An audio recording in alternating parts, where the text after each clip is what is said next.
Yeah, I am who I am. Who I'm not, I will never be. Every man must search his own soul. I listen to that quote every morning. What's up, everybody, and welcome to another installment of the new and improved XV3, the RedZone, home of Omega Chi Gamma. In case this is your first time tuning in, I'm your host as well as head of the table, and our loyal listeners address me as Chief, and everybody else calls me LO. So before we begin today, I wanted to address a question that I got when I was at Rec working out this afternoon.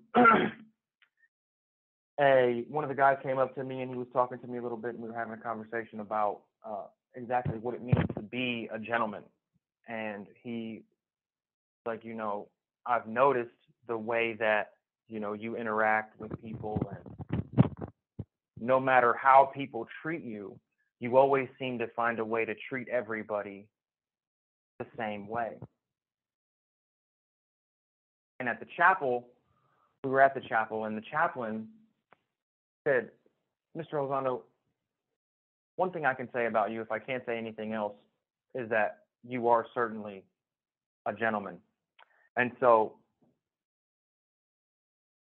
the guy who came up to me, he was talking to me, and he was asking me, what's some of the things that nonverbal communications, what are some of the ways that you can communicate nonverbally that you are a gentleman? And so I told him one of the easiest ways, especially when it comes to the way that you dress and the way that you present, is the way that you behave with the way that you dress. For example, a gentleman takes off his hat and holds it in his hand when a lady enters the elevator in which he is a passenger, but he puts it back on once they enter the corridor. A public corridor is like the street, but an elevator is suggestive of a room, and a gentleman does not keep his hat on in the presence of a lady in a house. This is the rule in elevators in hotels, clubs, and apartments. In office building and stores, the elevator is considered as public a place as the corridor. What is more, the elevator in such business structures are usually so crowded that the only room for a man's hat is on his head. But even under these conditions, a gentleman can reveal his innate respect for women by not permitting himself to be crowded too near to them. When a gentleman stops to speak to a lady of his acquaintance in the street, he takes off his hat with his left hand, leaving his right hand free to shake hands. Or he takes it off with his right and then transfers it to his left. If he has a stick or walks with a cane, then he puts his stick in his left hand, takes off his hat with his right, transfers his hat also to his left hand, and then presents his right hand to the lady to help her or to shake her hand. If they walk ahead together, he at once puts his hat on, but while he is standing in the street talking to her, he should remain hatless. There is no rudeness greater than for him to stand talking to a lady with his hat on and a cigar or a cigarette in his mouth. A gentleman always rises when a lady comes into a room. In public places, men do not jump up for every strange woman who happens to approach. But if any woman addresses a remark to him, a gentleman at once rises to his feet and answers her. In a restaurant, when a lady bows to him, a gentleman merely makes the gesture of rising by getting up halfway from his chair and at the same time bowing. Then he sits down again. When a lady goes to a gentleman's office on business, he should stand up to receive her, offer her a chair, and not sit down until after she is seated. When she rises to leave, he must get up instantly and stand until she has left the office.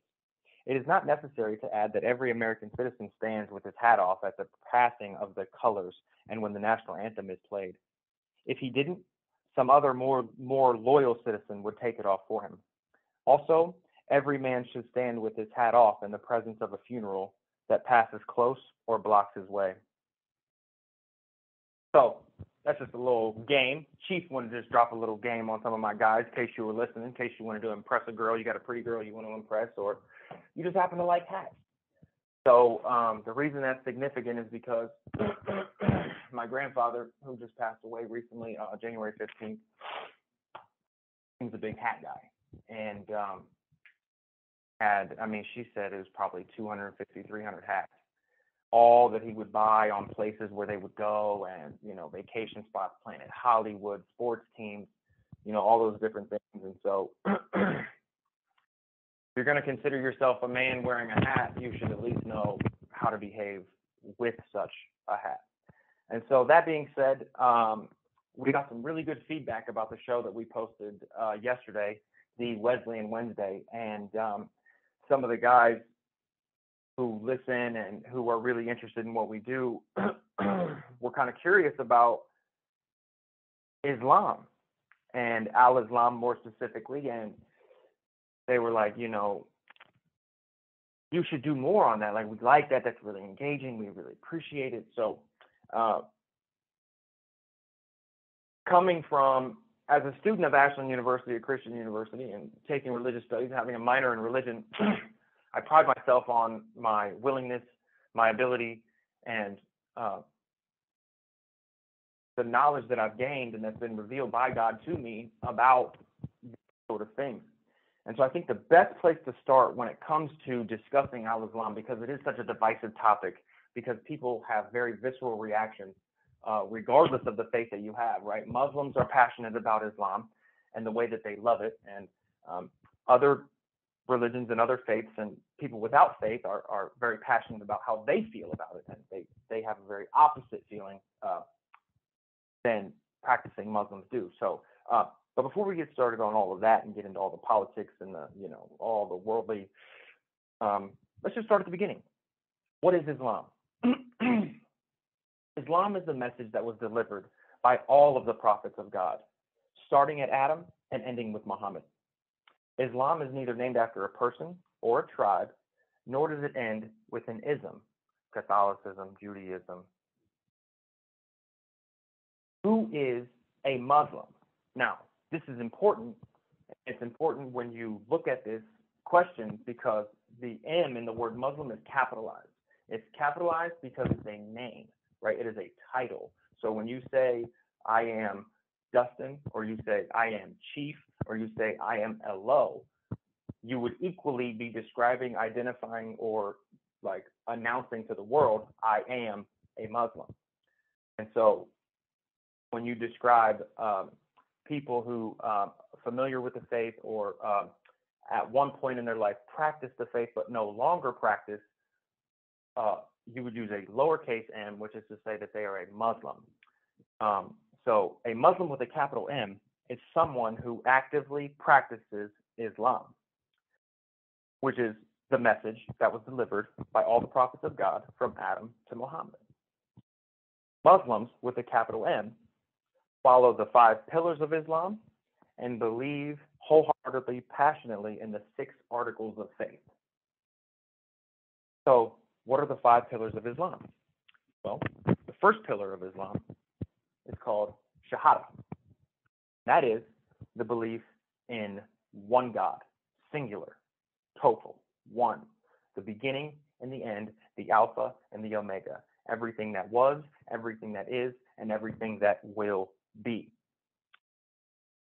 Shahada also encompasses the concept that Muhammad was the last prophet ever given permission to speak on behalf of the one true God. The second is Salat. Salat is when you pray 5 times a day. 5 separate prayers that Muslims practice throughout the day.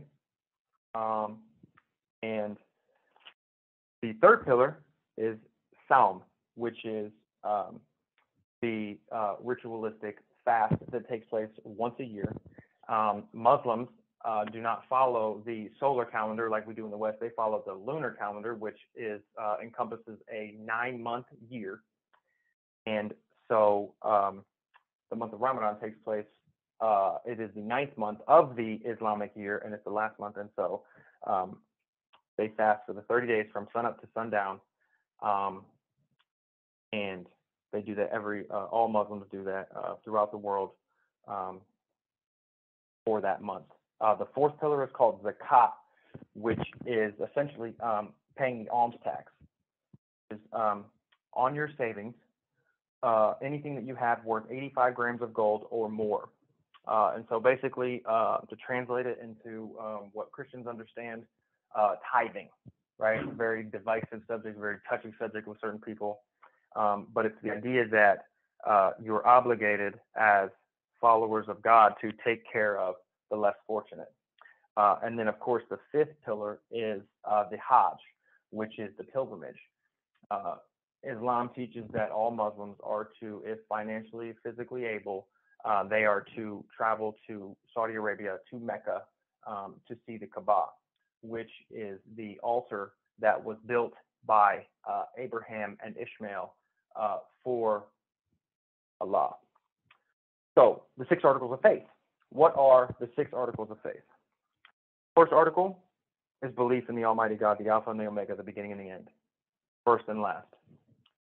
Belief in his angels, which Michael, Gabriel, his prophets, Jesus, Moses, Abraham, Isaac, Jacob, Ishmael, David.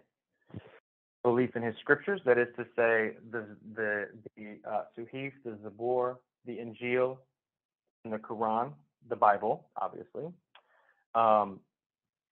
The 5th article is the belief in free choice, the belief in fate, that is to say that the steps of a righteous man are ordered by God, and of course, your destiny is in his hands, although you have been given the free will to choose.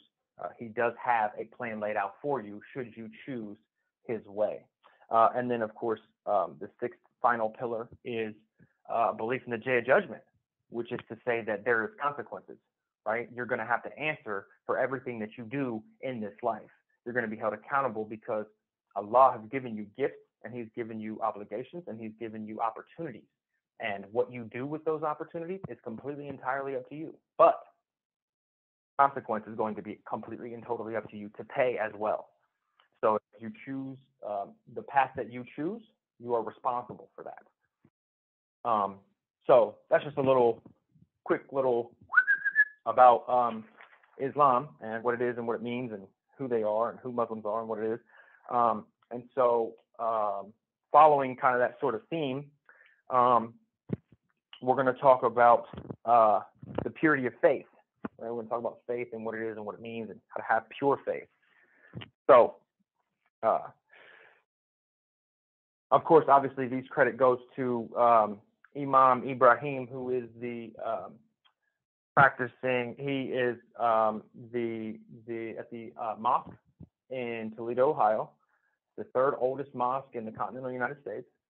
And he comes to Toledo Correctional and handles all of the Talim and the Juma teachings and the responsibilities as the religious leader. And so these are notes written by him, lessons taught by him, and he has given me permission to relay this to you guys. So with that being said, let's get started. You have 1 minute remaining. Oh, well, I guess you're going to have to just come back for part 2.